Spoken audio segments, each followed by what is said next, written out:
welcome to the Pulse Collective podcast. Hello, good morning, everyone. Welcome to the Pulse Collective podcast, where we're going to be giving you real stories and strategies from business leaders, founders, and influential industry experts that we're seeing right now that are shaping the industry and also the future of medical, aesthetics, and wellness clinics all over the world. Each episode, we're going to be covering and uncovering insights that will help other business owners grow, innovate, and also stand out and hold a competitive advantage in today's competitive world.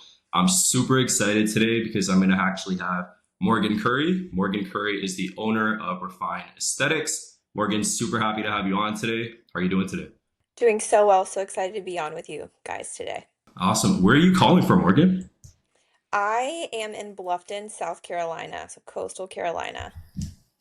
Oh, nice. Bluffton is, I've only ever been in North Carolina, not South Carolina, but Yeah, so it's right in between Savannah and Hilton Head. So it's an gotcha. awesome place to be, right on the water. Okay. Is it it's like a smaller city or that Very you're in? Or? small. I think it's growing extremely rapidly. I think it's 50,000 people total population right now. Like I said, we're 20 minutes from Hilton Head Island and 30 from Savannah, Georgia. So, Gotcha. yeah. Well, I'm super excited to have you on. I know we got a lot that I feel like you can bring to the table when it comes to talking to other aesthetic owners. You have a really interesting story that I want to make sure that everybody gets a chance to really hear from you firsthand. But really, let's start by grounding things, I guess, in the present before we go into everything that got you to this point. So I know that you're leading Refine Aesthetics now, and for those of you that don't know or know anything about you, can you just share a little bit about your role today, how it kind of fits into what your bigger picture is for your business now? Absolutely. So, although I'm pretty young, I've been in the industry going on 9 years with a background in plastic surgery. Before that, I was a cardiac ICU nurse at a Trauma One hospital. So, down and dirty. It was a little too much for me. I bridged over into private practice plastic surgery, where I learned amazing foundation from leaders in the industry on how to assess an aesthetic patient, how to handle an aesthetic patient. They don't teach you that in school or anything like that. And worked from the bottom up and grew there. And then I bridged over into advanced med aesthetics in Lexington, Kentucky, is where I'm from. Worked for a wonderful practice there under a gain trainer who had phenomenal skills and taught me so much. And so I really got my start there. And then I moved to Bluffton, South Carolina about a year ago to open a large med spa here, grew that, branded that, and left there, and which now puts me in the position that I'm in now as the owner of Refine Aesthetics here in Bluffton. And I couldn't be happier for the leap of faith that I took. It was it's been a lot of blood, sweat, and tears. I'm also in nurse practitioner school. I'm a mom of two kids under the age of 7, a wife, and I also fly back and forth to Lexington, Kentucky to help maintain and build a practice there as well. So lots going on. Lots on your plate. It's crazy because you're saying you're super young, but I think you're already like 3 curves ahead of like the average person that's in our age cohort. I just find it super interesting. Like you brought something up that I actually had conversations with other people as well. Young entrepreneurs, other people that are going to be watching this too, they're going to be like, we kind of get the knowledge, and I feel like people overlook that knowledge building phase and kind of just jump right into it. But you brought something up where you worked at a couple places and you had that mentorship that started you off kind of early on, and how would you say that kind of enabled you to get to the point that you're at today? Like, would you have been in the same place without that? Absolutely not. This industry is very cutthroat, and when you leave a practice, it's personal because they help to mold you and build you. But I would not be where I am today without the ICU experience, without the plastic surgery experience, and without the advanced medical aesthetic mentorship from a high level provider. It's not just that though. As a provider, to be really good in this industry, you have to have grit, you have to have a really tough skin, you have to have a ton of ambition, and you have to know relationship building. And I think that's what's made me super successful is I am very type A, very ambitious, and it takes a little bit of all of those components to be a really, really great, successful provider in this industry. It's very interesting. I feel like the industry is kind of similar to, honestly, you could take that same approach with anything in life, but I feel like you need that sense of mentorship. Like, for example, in my situation, I started off pretty young. Like, I had my own clothing brand, I had a couple of different startups that I operated, but I really could not do anything completely by myself. Like when it comes to really starting your own place, like negotiating with suppliers, like you're just a kid at that point. You're really just trying to learn on the fly.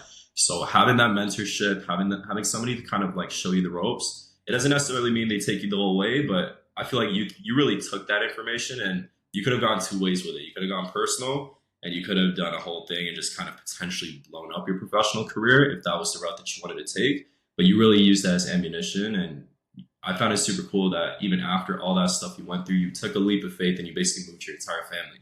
So, can you tell me a little bit more about that? Like you were in, you said Kentucky. Kentucky's close to my heart because Kentucky Wildcats and the whole NCAA thing. But Go Cats. yeah, yeah. So, do you have what was your story like? What were kind of the factors that you were weighing in when you were like, "Hey, I need to do this. I need to get out to South Carolina and I need to do this for me and do this for it's your family as well." Sure. So I have always been an overachiever, what people call very type A people pleaser, and again, very, very ambitious. So when I started working in med aesthetics, I was essentially in an internship. So people always are like, "How do you get into this industry? Do you go take a course? Do you do this?" And I'm like, honestly, the best thing to do is to take a pay cut, suck your pride, and go work under somebody that's really, really good and watch and absorb everything that they have to give you and then make it your own, right? And so that's what I did in Lexington. And I basically worked as an assistant, as a nurse, and learned everything. And so after that 3-month period, I was able to just take off and soar and build my business within their practice. And once I was there, I was the top provider. I broke every record that existed in their practice. I was always, hustling, networking, calling patients, helping the marketing director, coming up with ideas. And that wasn't in my job description. But that's just somebody that, something that I do. I go above and beyond and I don't really like ask for anything. But I felt like I was a bit slightly underpaid for the amount of money that I was making. There were some issues with workplace toxicity and which a lot of people deal with in this industry. And I just didn't feel like I was being seen and given the opportunity to grow that I needed to be. And I felt like I was being really held down. And so there was a breaking point that led me to leave.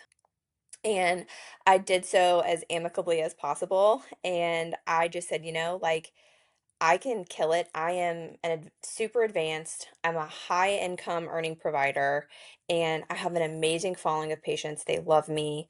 I provide safe, competent care. I can do this on a larger scale. And I wanted to be a boss. I wanted more autonomy.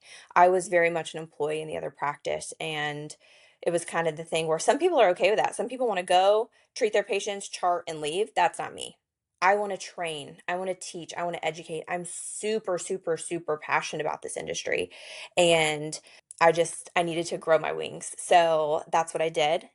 I moved to South Carolina to open a very large med spa here in Bluffton that I was the clinical lead and clinical manager over.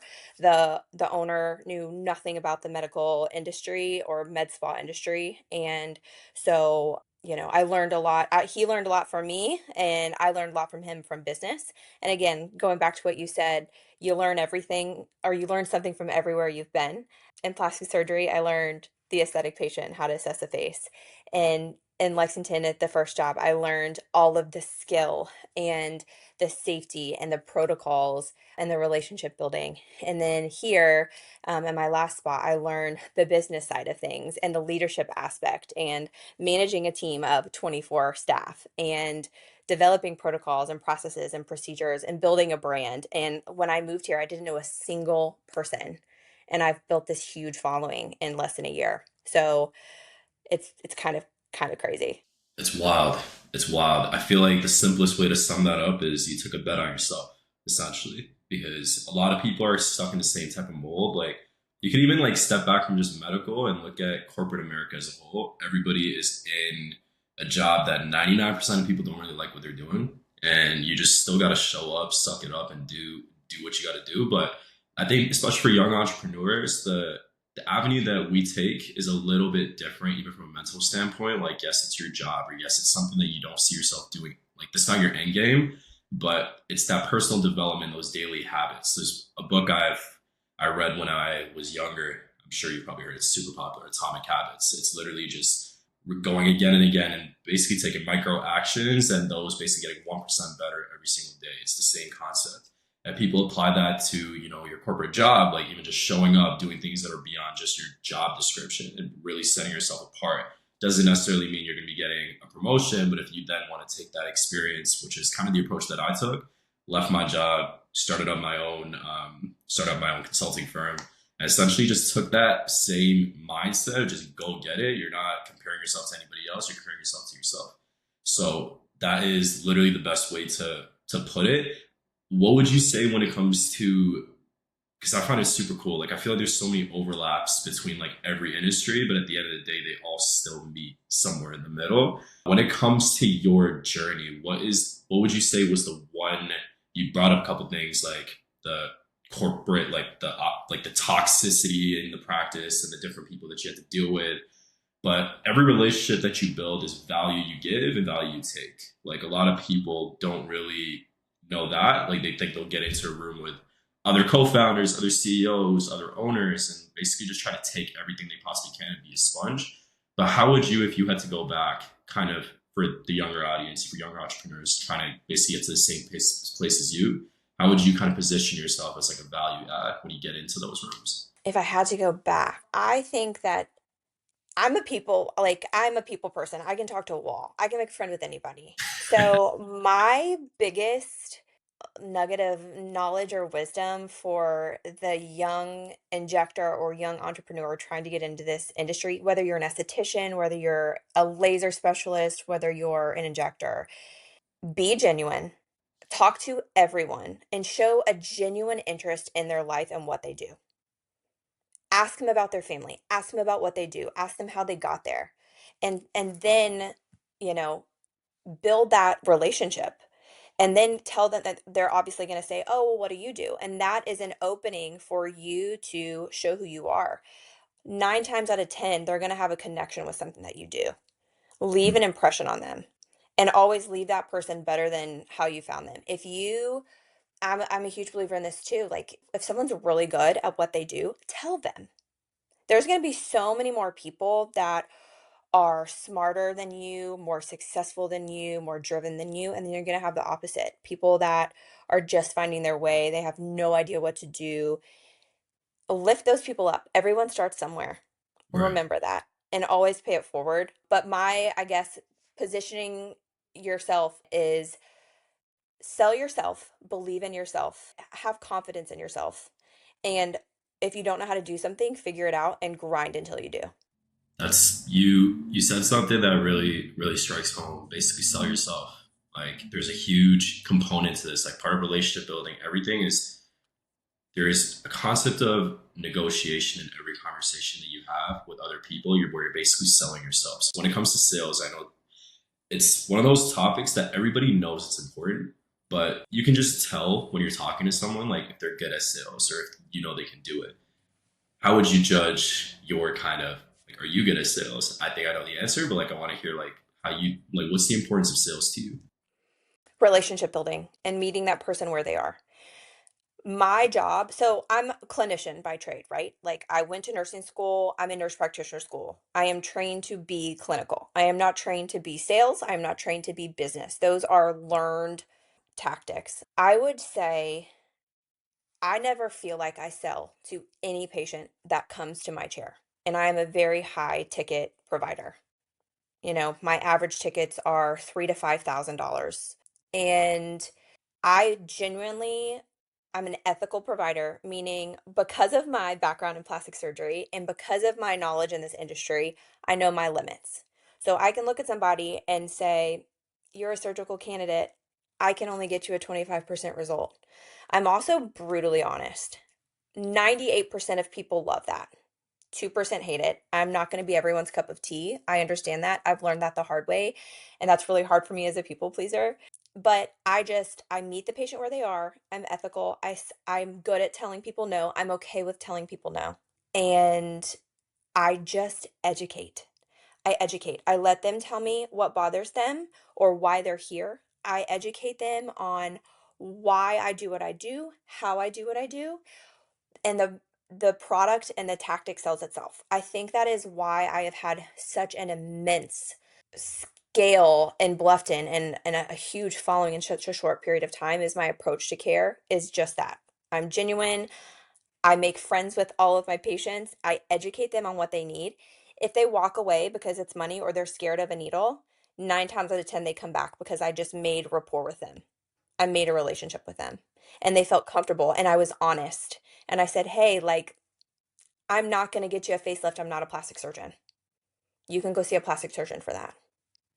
And I've never had an issue. And it's really treated me well. I think you just took the approach. At the end of the day, people buy from people, and you need to just be genuine. You brought that word up quite a bit, and I feel like if at the end of the day you're a good, genuine person, you're never going to sell a day in your life. And sales is super important, but it's really the approach that you take. So I find that super cool, super valuable. I think what we can do right now is really step back now because holistically, just as an industry, we know the wellness industry is just booming right now. It's not even just women anymore. Like even men are becoming more conscious about certain things and becoming more like, this is not just becoming a cliche, like girls only type of industry anymore. Like it's Yeah. becoming open for all. And I think that shift is really, really cool. And I'm sure it's only going to get even more, especially with the consistent booming of social media and just all the things that we're seeing every day. So now we all know the aesthetics market is growing quite a bit. But from your perspective, what are kind of the major shifts that you're seeing right now compared to when you first started? Absolutely. So, I've been in this industry going on 9 years, which is insane.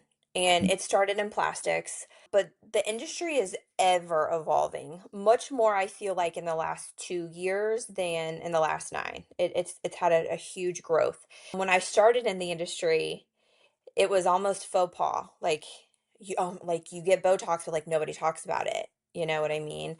Or, Mm, and then, 5 years ago, it's the pillow face overdone, what the image of Kylie Jenner brings. Now they're not that way, right? Because that's the right. trend. Luckily, due to previous mentors in the past, they taught me a lot about learning about biostimulation, which is where I think the med aesthetics world is trending is regenerative aesthetics, regenerative medicine. I have been using BioStem for 5 plus years, and a lot of people are it's just now like really trending. Biostimulation is restoring old damaged collagen and elastin rather than just filling and filling and filling with HA filler. Another reason why I've been really successful in my town is it's a pretty affluent area, and we also live in the Bible Belt, and so everyone has stuff done, but no one wants to know that they've had anything done. And Mm, so my niche is that natural, undetectable result. That's why I went with refine aesthetics, is because I'm not changing you.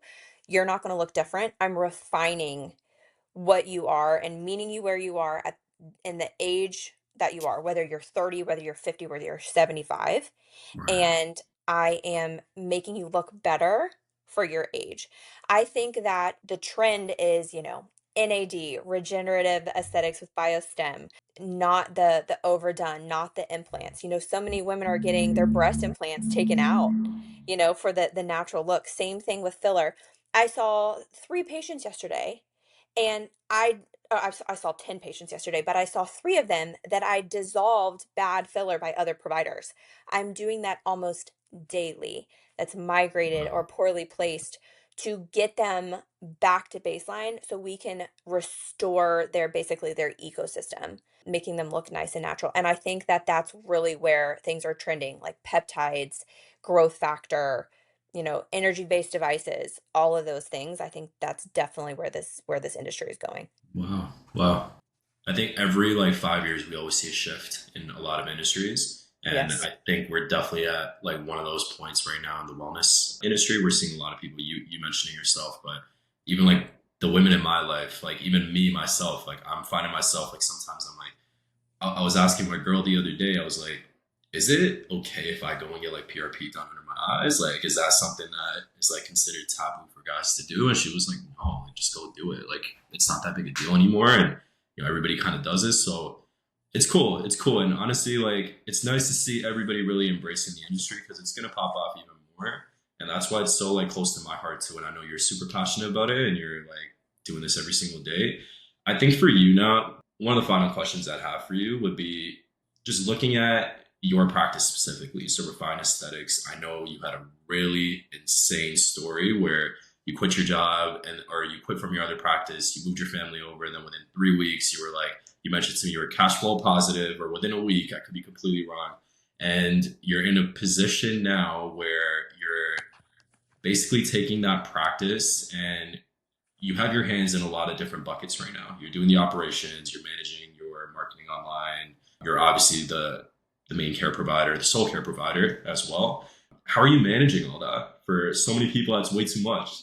I think my parents instilled in me a lot of ambition and a lot of grit. So part of it's personality, type A, like high functioning anxiety.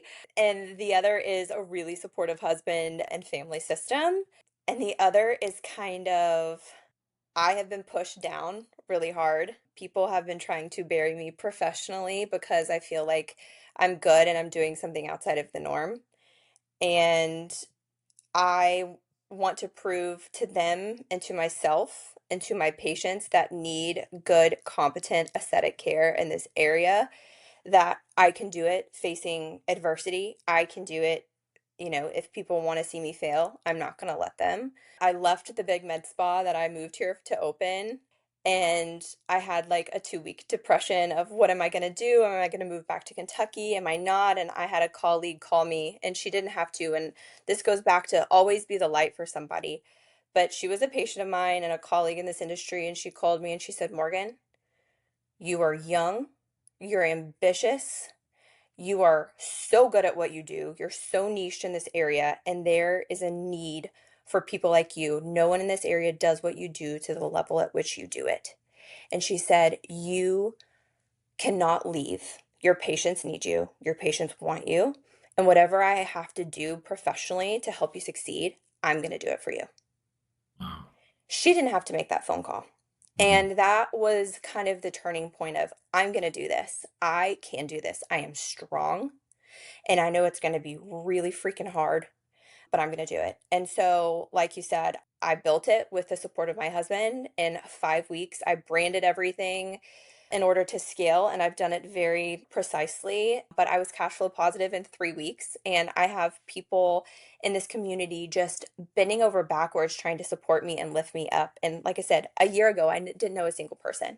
I'm going back to nurse practitioner school, not only to give better care to my patients, but the state regulations in South Carolina are very, very crippling for an RN. So I'm doing that. And then I'm consulting and helping a friend in Kentucky grow a practice because I have a following there. I love the business side. I almost love it just as much as the injecting side. And I just have a passion for it, man. I just have a passion Yeah. for this industry, and it is a lot. I do it by, faith, espresso, and a really supportive husband. That's awesome. That's awesome. You kind of just hit the nail on the coffin. Like you basically have all these different elements, but at the end of the day, it comes down to your drive. Like I'm talking to you, I've never been around you like in your presence, but you can just see it by the way you talk, by the look in your eye, like how passionate you are. And I feel like your clients and other people just feed off of that energy at the end of the day. No, this is super valuable, honestly. Like I think I would love to have you on again in the future because I think there's so much more that we can talk about. But I know we're coming to the end of the time that we have. So I do want to step back and kind of just give you the floor and let everybody know, where they can find you, the clinic itself, like exact location, and yeah, just like your LinkedIn, any social medias that you may want to plug. Absolutely. I would love to be on again with you to talk about all the things in aesthetics, business, clinical, anything. I really appreciate it. I've enjoyed our time. I am, again, the owner of Refine Aesthetics here in Bluffton, South Carolina. Refine Aesthetics Bluffton is the Instagram handle for the business. My personal Instagram page where I share a lot of education for both Refine Aesthetics in general and my practice in Lexington Prime Aesthetics. That's in Lexington, Kentucky. I do not own it, but I am a provider there. My personal Instagram handle is aesthetically Morgan with an A. I'm actually looking to sign a lease on a building very, very shortly. So I'm in a temporary space right now, but my website is refineaestheticsbluffton.com. And here to, I also train, by the way, so private trainings for injectables and businesses. So if anybody needs anything, let me know. Awesome. Well, Morgan, it was honestly a pleasure. Love talking to people that are like-minded, just go-getters, and I'm sure you rubbed off on a lot of people that are going to be looking at this. And wishing you all the best. I know you're still in the early stages of scaling the practice in South Carolina, but I know you're crushing it already, and all the success to you moving forward. I appreciate it. Thanks so much. Thanks so much.